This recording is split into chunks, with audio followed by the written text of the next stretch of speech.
जय जय जय श्री राम, जय जय जय श्री राम, जय जय जय श्री राम, जय जय जय श्री राम, जय जय जय श्री राम, जय जय जय श्री राम, जय जय जय श्री राम, जय जय जय श्री राम, जय श्री हनुमान, जय बजरंगबली, जय श्री हनुमान, जय बजरंगबली, जय श्री हनुमान, जय बजरंगबली, भारत माता की जय, भारत माता की जय, वंदे मातरम, वंदे मातरम, वंदे मातरम, हिंदू महासभा जिंदाबाद, जिंदाबाद जिंदाबाद, हिंदू महासभा जिंदाबाद, जिंदाबाद जिंदाबाद, सनातन धर्म जिंदाबाद, जिंदाबाद जिंदाबाद, सनातन धर्म जिंदाबाद, जिंदाबाद जिंदाबाद, भारत माता की जय, भारत माता की जय। दिल्ली के जंतर मंतर आप देख सकते हैं बैनर पे जिस तरीके से लिखा हुआ है। पहले तो मैं आपको दिखाना चाहूँगी अखिल भारत हिंदू महासभा सामूहिक चालीसा यहाँ पर करने जा रहा है। हमारे साथ हैं रविंद्र कुमार द्विवेदी जी जो कि इस प्रोग्राम को लीड कर रहे हैं। सर हनुमान चालीसा आज क्यों पढ़ी जा रही है? देखिए, अभी कुछ समय पहले महाराष्ट्र के अंदर निर्दलीय सांसद को गिरफ्तार किया गया था, नवनीत राणा। तो ये संदेश देने की कोशिश की गई धर्मनिरपेक्ष दलों द्वारा कि हनुमान चालीसा पढ़ना भारत की धरती पर पाप है, क्योंकि जो पढ़ेगा वो जेल जाएगा। हम इस देश के हिंदुओं को संदेश देना चाहते हैं कि नवनीत राणा की गिरफ्तारी से भयभीत होने की आवश्यकता नहीं है। हनुमान चालीसा मन के अंदर शक्ति का संचार करता है और हनुमान चालीसा पाठ के माध्यम से हम भारत सरकार से मांग करने जा रहे हैं कि पूरे देश के पाठ्यक्रम में हनुमान चालीसा को माध्यमिक स्कूल में शामिल किया जाए, ताकि हर भारतवासी की जबान पर हनुमान चालीसा कंठस्थ हो और इसके माध्यम से वो सनातन संस्कृति, सनातन धर्म, सनातन राष्ट्र की रक्षा में आगे बढ़ सके। तो जबरदस्ती किसी से आप क्यों मतलब जरूरी है पढ़ना कि जबरदस्ती तो नहीं कर सकते ना? नहीं, हमने जबरदस्ती किससे की है, लेकिन जो पढ़ना चाहते हैं उनके अपने धर्म के प्रचार का मौलिक अधिकार है। यदि नवनीत राणा जैसे सांसदों को गिरफ्तार करके जेल भेजा जाता है तो उनके मौलिक अधिकारों का हनन होता है। हम तो उस मौलिक अधिकारों के हनन के विरोध में आज इस देश को एक संदेश देने आए हैं। जिस मौलिक अधिकार के हनन का अधिकार राष्ट्रपति को भी नहीं है, वो एक प्रदेश का मुख्यमंत्री होकर के कैसे कर सकता है? कहाँ सांप्रदायिकता दिखाई देती है हनुमान चालीसा के अंदर, जो इस तरीके की घटनाएं हो रही हैं। हमारा संदेश है कि हनुमान चालीसा पूरे देश में माध्यमिक स्कूलों के पाठ्यक्रम में शामिल किया जाना चाहिए। हर विद्यालय में पढ़ने वाले बच्चे को उसको पढ़ना चाहिए, उसका अर्थ समझना चाहिए, तब तो जाकर के वो निर्णय लेगा कि कहाँ सांप्रदायिकता है और कहाँ सद्भावना है। केवल कुछ नेताओं के या धर्म विशेष के लोगों को कह देने से सांप्रदायिकता नहीं आ जाती।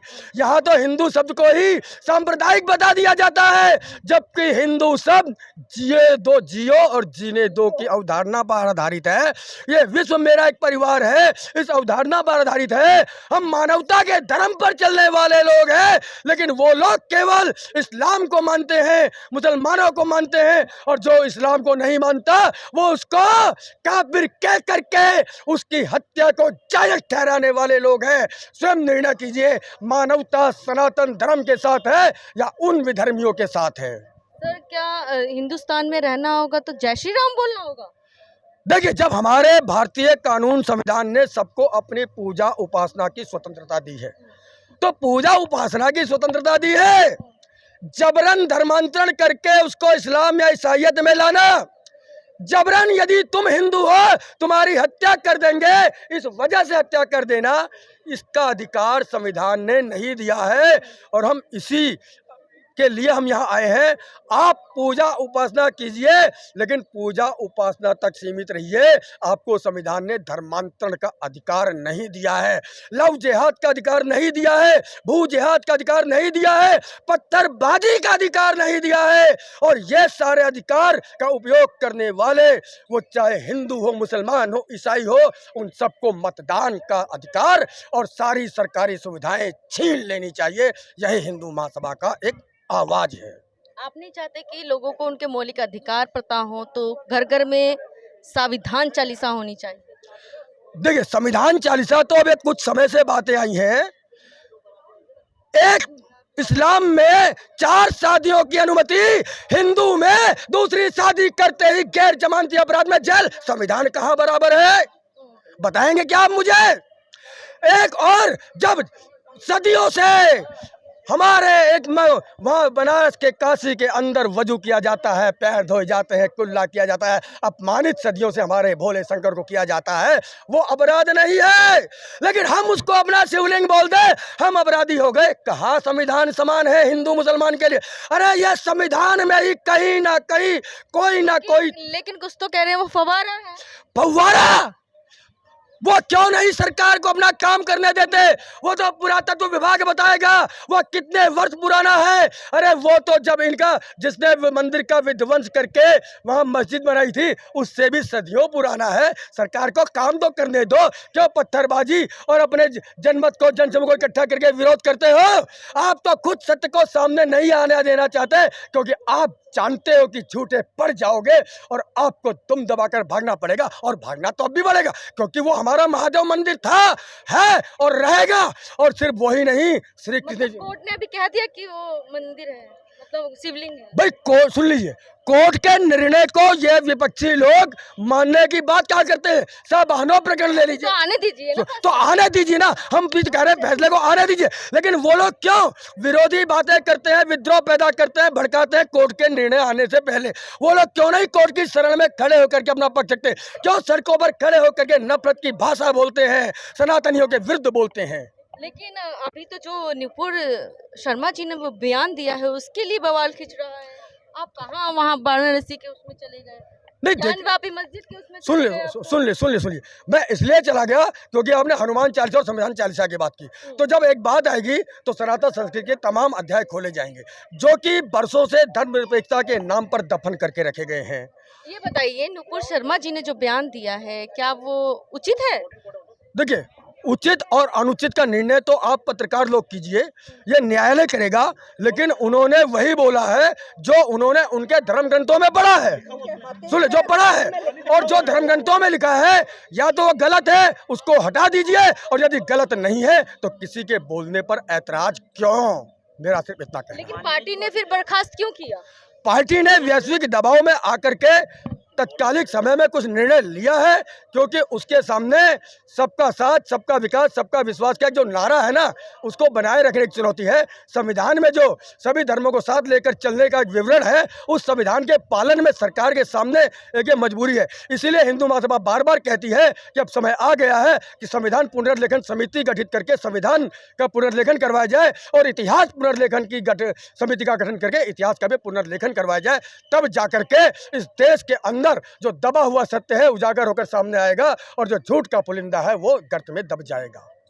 लेकिन विपक्ष तो कह रहे हैं उन्होंने उनके आघात पहुंचाया, उनके भावनाओं को आघात पहुंचाया।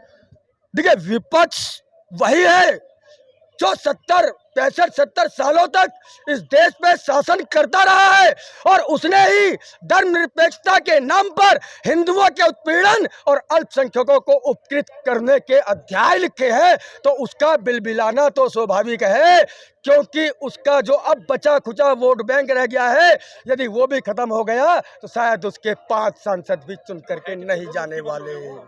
5 सांसद भी चुन के नहीं जाने वाले। तो ये विपक्ष की बौखलाहट है, क्योंकि उसके पास मुद्दा नहीं है, और जो उसके मुद्दे थे वो मोदी शासन, मुद्दे ही नहीं है देश के अंदर। बेरोजगारी, रोजगार है ही नहीं। तो क्यों नहीं विपक्ष बेरोजगारी, रोजगार की बात उठाता? क्यों पत्थरबाजों के समर्थन में आता है? क्यों बुलडोजर का विरोध करता है? क्यों हिंदू धर्म के लोगों की धार्मिक भावनाओं को? और संविधानिक कैसे बुलडोजर चल जाएगा सर?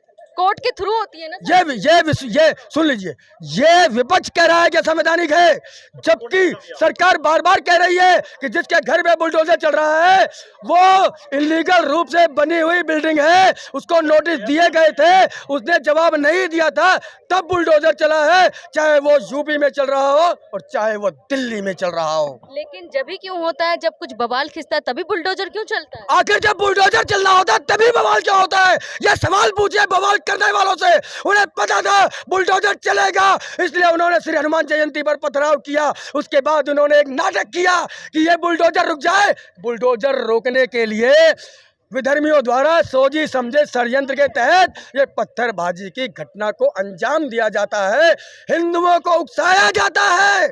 याद रखना विधर्मियों, जिस दिन हिंदू उकसावे में आ गया ना तुम मिलोगे भारत की धरती पर, ना तुम्हारी आने वाली कोई नस्लें मिलेंगी। भारत में रहोगे, घर वापसी करके हिंदू बन के रहोगे, वरना पाकिस्तान अफगानिस्तान के तरफ हिंदू बनाएंगे आप। घर वापसी बोला हमने, जबरन नहीं बोला। सुन लीजिए, एक मिनट, हमने जबरन नहीं बोला है, घर वापसी बोला है। कोई भी मुसलमान भारत का हो, पाकिस्तान का हो, बांग्लादेश का हो, चौथी पांचवी छठी पीढ़ी उसकी हिंदू है। आओ अपने बुजुर्गों, अपने पुराने पुश्तैनी लोगों की धर्म को अपनाओ। सनातन धर्म उनका गले हाथ फैला करके स्वागत करने को तैयार है। जो आना चाहता है आए, सहर्ष स्वीकार है, और जो नहीं आना चाहता अपनी पूजा उपासना पद्धति तक सीमित रहे। हिंदुओं के ऊपर हमले करना बंद करे। हिंदू कभी किसी को छेड़ता नहीं, और जो हिंदू को छेड़े हिंदू उसे छोड़ता नहीं। यही संदेश है विधर्मियों और जिहादियों को।